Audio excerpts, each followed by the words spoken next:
Hola, ¿qué tal? Un nuevo capítulo de inteligencia emocional. Vamos a seguir en la línea donde estábamos definiendo una por una las emociones. Vimos la ira, por cierto he tenido algún comentario, me gusta mucho comentarios positivos de lo que expliqué cuando la ira. Vimos la tristeza, perdón, el miedo ayer, vimos el miedo y hoy nos toca la tristeza. Estoy triste solo de pensarlo. No, es una broma. Yo hace tiempo que, desde que controlo las emociones, creo que conseguí controlar la tristeza. Es decir,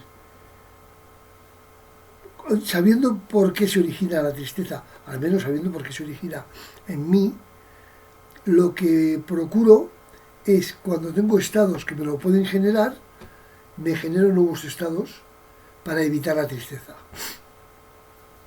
Porque es que la tristeza es esa sensación que nos embarga por infinitos motivos. Nos apaga, nos obliga a mirar hacia nuestra propia introspección, cosa rara, y nos hace buscar en nosotros mismos razones y explicaciones. Por supuesto, la tristeza es una emoción negativa, todas son negativas menos la alegría, y las consecuencias que la tristeza nos puede generar, pues quizá es la que más efectos negativos nos aporta. Fijaros, más que la ira y más que el miedo, porque la ira es muy negativa. Nos genera estados coléricos, pero la ira se pasa, aunque luego queda el recuerdo, la ira se pasa, por lo tanto la negatividad se pasa rápida.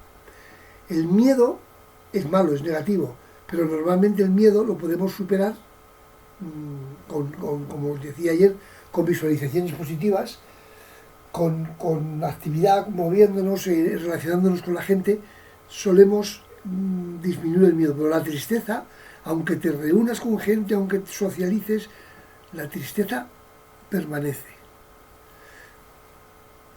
La tristeza nos puede generar estados emocionales que son los que más fuerte arraigan en nuestra mente. Y además, incluso en alguna ocasión, pueden ser por largos periodos de vida. Yo pienso, cuando una persona muy enamorada tiene un desamor, la tristeza le sume en una situación muy conflictiva, muy problemática. La tristeza tiene mucho que ver con un fracaso o una pérdida. No es necesario que la pérdida sea material. Puede ser una pérdida inmaterial, como puede ser perder un valor, un principio, o también perder algo por lo que hemos luchado toda la vida. Es decir, también la tristeza puede venir por un dolor físico, anímico o moral. Por un dolor físico, la tristeza, pues bueno, yo me imagino que un deportista que se rompe una pierna o un brazo o algo y está con un dolor físico importante durante una temporada, está muy triste. Porque el deportista lo que quiere es competir. Un dolor anímico, madre mía, ya os he dicho el del desamor, no sé, puede ser también por la pérdida de una persona. Eso siempre genera tristeza. Es la emoción de todas las que sufrimos que más pensamientos lleva asociados. Es decir, con la tristeza continuamente pensamos. No encontramos la salida, pero pensamos mucho. Es muy reflexiva esta emoción.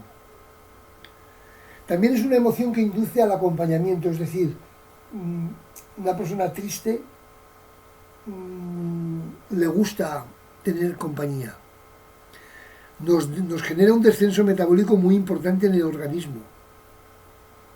Habitualmente viene asociada con arranques de llantos. Se suele llorar mucho cuando estás triste. Simplemente eso es un indicativo, nos indica que la tristeza viene asociada al sufrimiento, es decir, cuando estamos tristes sufrimos.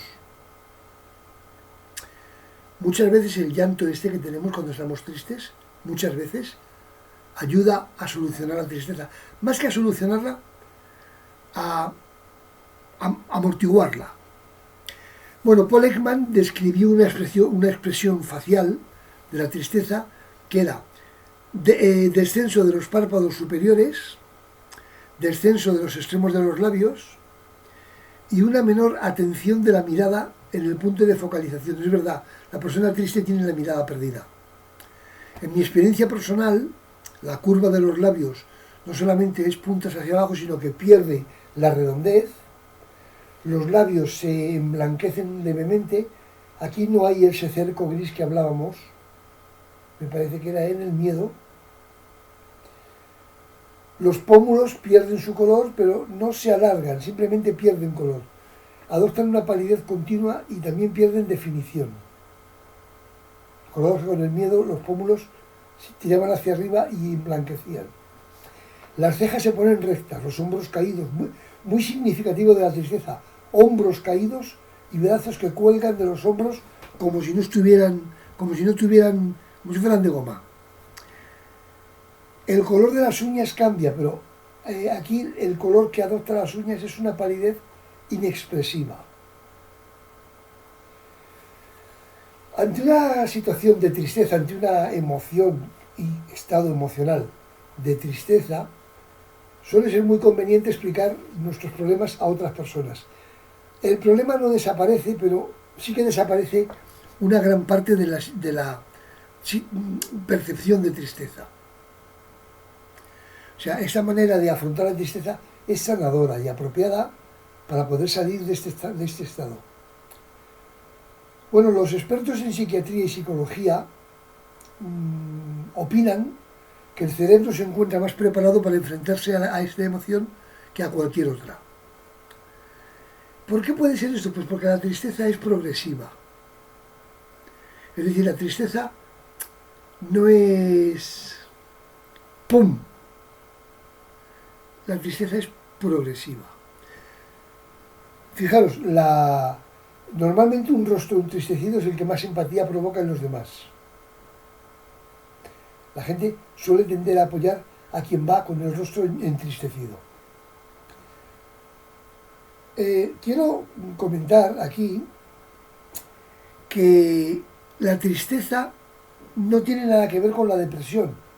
Es parecida, pero no tiene nada que ver. Ahora lo miraremos más adelante. La tristeza nos une a nuestros recuerdos peores y nos hace revivirlos, con lo cual nos trae lo malo de nuestro pasado y lo revivimos, lo sentimos fatal. Hay que vivirla con control, pues el descontrol de la tristeza nos puede llevar a una profunda tristeza. Y esta puede durar mucho tiempo y nos puede llevar a estados emocionales muy duros, muy complicados de superar. César Piqueras en su web dice que la tristeza es un territorio demasiado árido y oscuro para poder vivir en él. Bueno, también es verdad que ha habido algunos, sobre todo escritores, que cuando han estado sumidos en una profunda tristeza han tenido una producción de obras maravillosa. Bueno, es que es una emoción diferente. Vamos a ver, factores que van a determinar la tristeza. Por ejemplo, el organismo y el cerebro requieren más oxígeno y más glucosa durante la tristeza. Es curiosísimo, la tristeza hace que disminuya la necesidad de oxígeno y de glucosa, por lo tanto, y nos lleva ahí. Por lo tanto, el cerebro necesita más oxígeno y más glucosa, porque se siente colapsado de sensaciones y de emociones. Necesita más combustible para funcionar. Es un estado que nos da mucho gasto energético, el estado de tristeza. La tristeza agota y cuando estamos muy cansados ni siquiera podemos permitirnos llorar. Es curiosísimo. No hay nadie que pueda llorar durante un día entero. Es un acto que puede realizarse en pequeños episodios, pero no de modo continuado. Por lo tanto, la tristeza es que nos agota. Y si habéis vivido alguna época de vuestra vida tristes, recordadlo, estáis agotados. Nada más queréis estar tumbados, oscuras, dándole vueltas a la cabeza.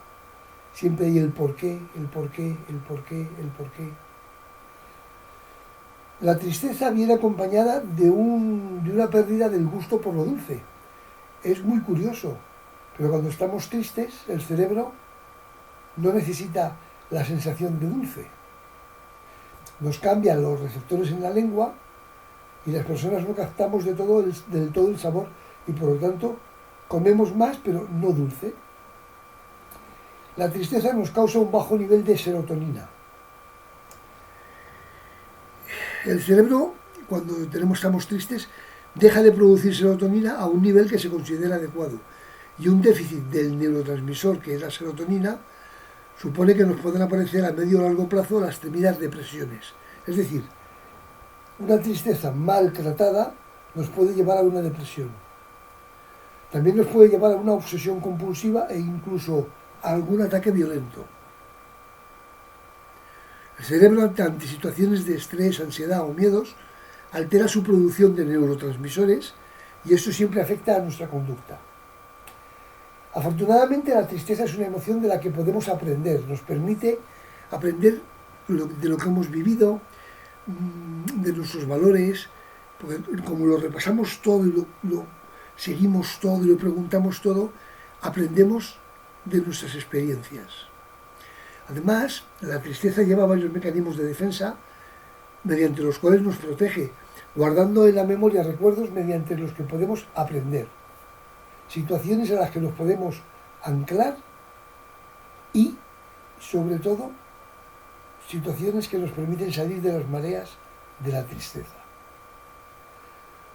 Una cualidad que también tiene la tristeza es que nos permite hacer un parón. Eso es muy importante. Cuando vivimos un episodio de tristeza, paramos la vida, paramos nuestro proceso, hacemos un alto en el camino, podemos reflexionar y analizar y podemos empezar de cero o continuar como si fuera de cero.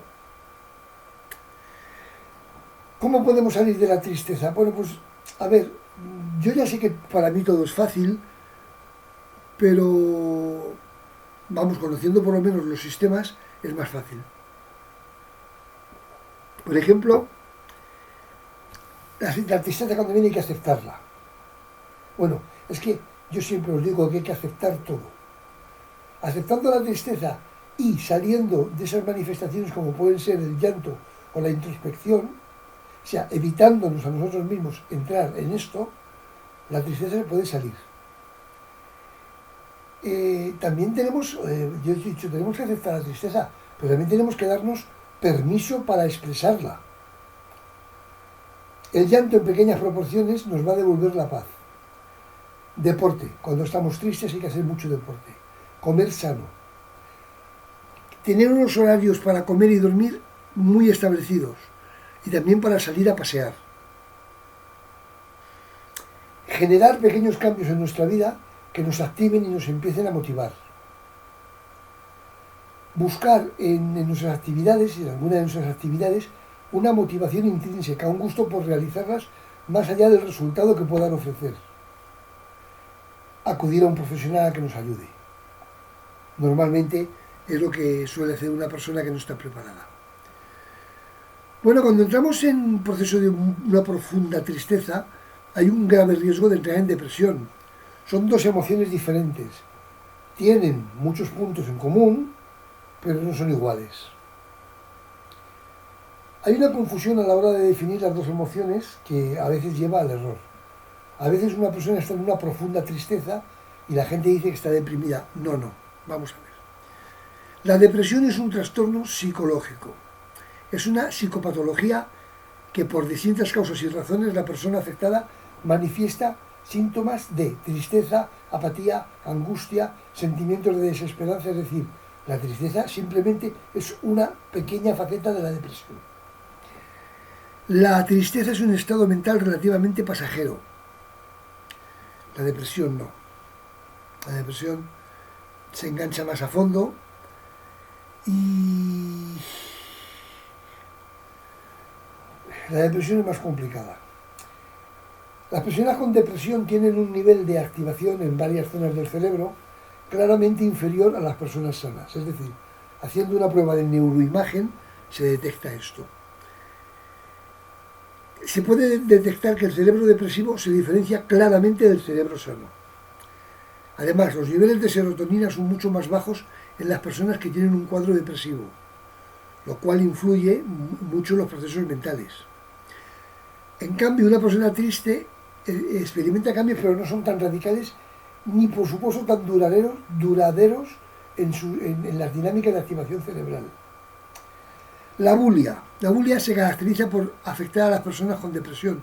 La deja totalmente o parcialmente incapacitadas para enfrentarse a la vida diaria, para ir al trabajo, para ir a comprar, para hacer una gestión. Todo se torna una misión imposible para los depresivos. La persona que está triste no tiene esa sensación de abulia. Cuando la tristeza llega demasiado lejos, muy prolongada en el tiempo, puede conducir a una depresión. Es un deterioro progresivo de la calidad de vida. La persona triste a veces se deja, se abandona y llega a la depresión. Importantísimo, la tristeza no necesita ninguna terapia, la depresión necesita. Bueno, vamos a ver, ¿qué emociones están asociadas a la tristeza? O sea, son las emociones que pueden surgir de la tristeza. La pena, la depresión, por supuesto, el pesimismo, desánimo, lástima, compasión, anhelo, melancolía. La melancolía está muy asociada a la tristeza. Proceso de duelo, cuando la tristeza se produce por una muerte, va la emoción, que es el proceso de duelo, acompañando a la tristeza. Llanto, amargura, pesadumbre, dolor del alma, aflicción, desconsuelo, desesperanza, sufrimiento. Bueno, pues yo creo que hasta aquí hemos llegado con la tristeza, hemos avanzado bastante en la tristeza. Nos quedan ya poquitas emociones. Mañana vamos a trabajar una que no es muy habitual, bueno, sí es habitual, pero de la que se habla poco, el asco. ¡Qué asco! Mañana nos toca el asco. Espero que hayamos acabado este episodio, este capítulo de hoy, no tristes, sino alegres. Tenemos que disfrutar de la vida. Parece ser que el confinamiento empieza a ablandarse un poquito, por lo tanto tenemos que estar muy contentos, nada tristes y dispuestos a luchar a tope. Hasta mañana.